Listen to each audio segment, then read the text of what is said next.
The single worst financial decision I have ever made did not feel reckless. It felt responsible. I once had a repairman quote me $85 just to look at a broken refrigerator, and the way my whole house reacted to that number told me everything about what money actually meant to us. Am I protecting something, or am I escaping something? Somewhere in your life you have already answered this wrong and called it being careful. Here's what I did not understand for most of my life. This is not really a story about one bad decision I made with money. It is a story about a belief I inherited long before I ever had a dollar of my own to protect. There is a coach named Bill Cates who talks about this same idea. He calls it your money story, the beliefs about money you absorb long before you ever open an account, usually just from watching the adults around you. He put language on something I had lived for years without ever having a name for it. That refrigerator, that $85, none of it was ever really about the refrigerator at all. In my house, spending money was not really about spending money. It was about fear. The rule was simple. Do not spend a lot. Save your money in the bank, just in case. I still believe in an emergency fund. That part was never the problem.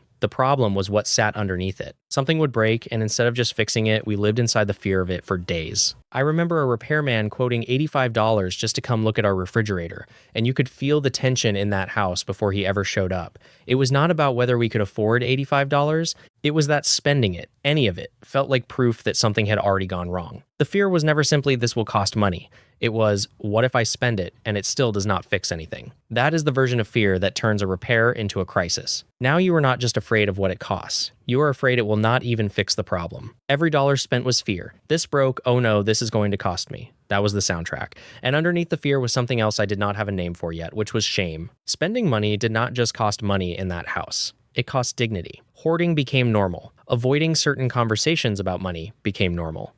Arguing over small purchases became normal. None of it looked dramatic from the outside. It just looked like a careful family. Here's the part that took me years to untangle, because it does not fit a clean story. My father lived inside that same scarcity, and at the same time, he kept up with the Joneses. New car when the neighbor got one, certain purchases that had nothing to do with need and everything to do with what the house across the street would think. One version of that fear says, I need to hold on to this money to know I am okay. The other version says, I need to spend this money so everyone else knows I am okay. Same fear. Different transaction. Both of them living in the same house, both of them about the exact same feeling, just pointed in opposite directions. I did not choose either side of that pattern. I absorbed both of them and I carried both of them into my own adult life long before I ever worked in finance for a single day. Nobody sat me down and taught me either lesson on purpose. I learned them the way children learn everything that actually shapes them, by watching what the adults around me did under pressure, not by listening to what they said out loud when things were calm. Here is that question again fully unpacked because it is the actual tool, not just a hook. Am I protecting something or am I escaping something? Protection has a target. It points at a specific risk with a specific cost, and it ends when the risk ends. Escape has a feeling, not a target. I do not want to feel this anymore. That was me. Years later, in a single afternoon, I still remember down to the number. So the next time you tell yourself, I just want to be safe, finish the sentence. Safe from what? Specifically, if you cannot name the actual risk,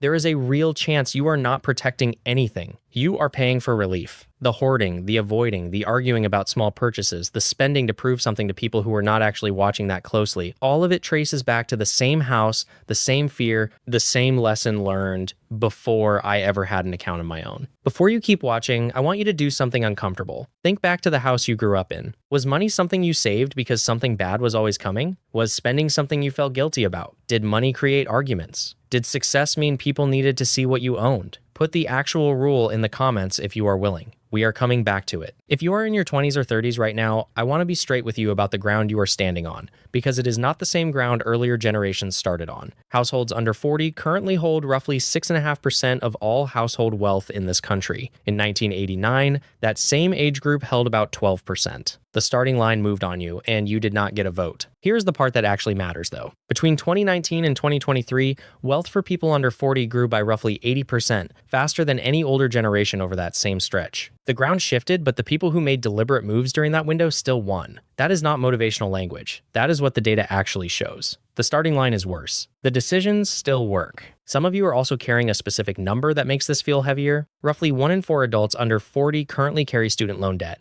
and it climbs to about 1 in 3 among those who finished a 4-year degree. If that is you, I am not going to pretend that number is nothing, but it does not cancel out the point I am making. The belief underneath your decisions still matters more than the number in front of you, because that belief is what determines what you do with every dollar that comes after it. I did not just live this pattern. I watched it play out in real accounts. For 15 years, working inside major retirement institutions, fear dressed as caution. Same signature every time. A participant who had never touched their allocation would suddenly move everything to the safest option available the moment the market dropped and never move it back, long after the danger that justified the decision had passed. Nobody ever called it fear. It was always called being careful. Fear is hardest to catch once it learns to speak in respectable language, and inside those accounts, it had learned to speak fluently. The belief I grew up with did not stay in my childhood. It followed me directly into my own money. In October of 2008, the market had lost nearly half its value, and I moved everything in my account into stable value. From March to June of 2009, the market climbed over 40%. My money sat parked the entire time. I did not lose money that year. I lost the recovery, and I called it being smart, the exact same way my house had taught me to call fear something respectable. Second question, and it is heavier than the first. That belief you wrote down earlier, the one from your childhood house, where has it already shown up in your adult decisions? Name the moment.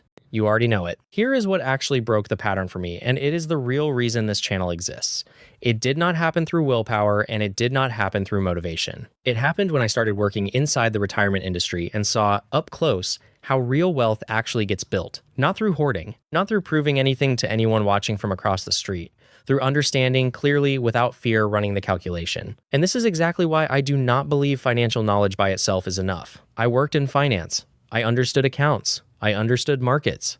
I could still make decisions that made perfect sense to the scared version of me, because knowledge does not automatically override a belief installed decades earlier. It took a bankruptcy before I saw it clearly. I say that without dressing it up. I carried both sides of that childhood pattern, the hoarding and the proving, into my own adult decisions. Eventually, they collapsed the exact way you would expect them to. That is not a comfortable sentence to put in a video, but it is the honest one. And it is the reason I trust this lesson enough to build an entire channel around it instead of just a single story. That is the part I want you to take from this video more than any single tactic. The decisions you call safe were rarely invented by you in the moment. Somebody modeled them for you first, and you absorbed the shape of it before you ever had a dollar to protect. The market crash did not create my pattern. Bankruptcy did not create my pattern. Both of them only exposed a belief that was already there. In my last video, I said you do not need to fix 5 things tonight. You need one deliberate decision. Here is what that looks like now. Take the belief you named during the gut check. Do not overhaul your entire financial life this week. Ask my question about it, honestly. Protecting or escaping? And if the answer is escaping, make one deliberate change to it, not 5. 1. That is the whole video in one sentence. Bill Gates gave me the language for where this belief started. Next time, I am pulling in a different piece of wisdom, this time from Jim Rohn, and pressure testing it against everything I have seen inside real accounts for 15 years. Because here is the harder question underneath everything I just showed you. What if you actually name the belief you inherited and the people closest to you keep reinforcing it anyway? What if your environment is quietly setting the ceiling on what feels normal, what you earn, what you save, what you even attempt? What kind of financial life feels realistic to you at all? One of the themes running through Jim Rohn's work is how deeply the people around you shape the person you become, and I want to apply that specifically to money. More income can improve your circumstances. But if the people closest to you keep reinforcing the same beliefs, the same fears, the same expectations, more income may never produce more freedom. Next time, I am looking at those people in terms of influence. Who expands what you believe is possible, who reinforces the identity you are actually trying to leave behind. Your parents may have written the first version of your money story. The people around you right now may be writing the next one. Who around you is making that belief stronger? That is the next video. Do not spend tonight trying to fix everything you just realized about yourself. Go back to the one belief you named,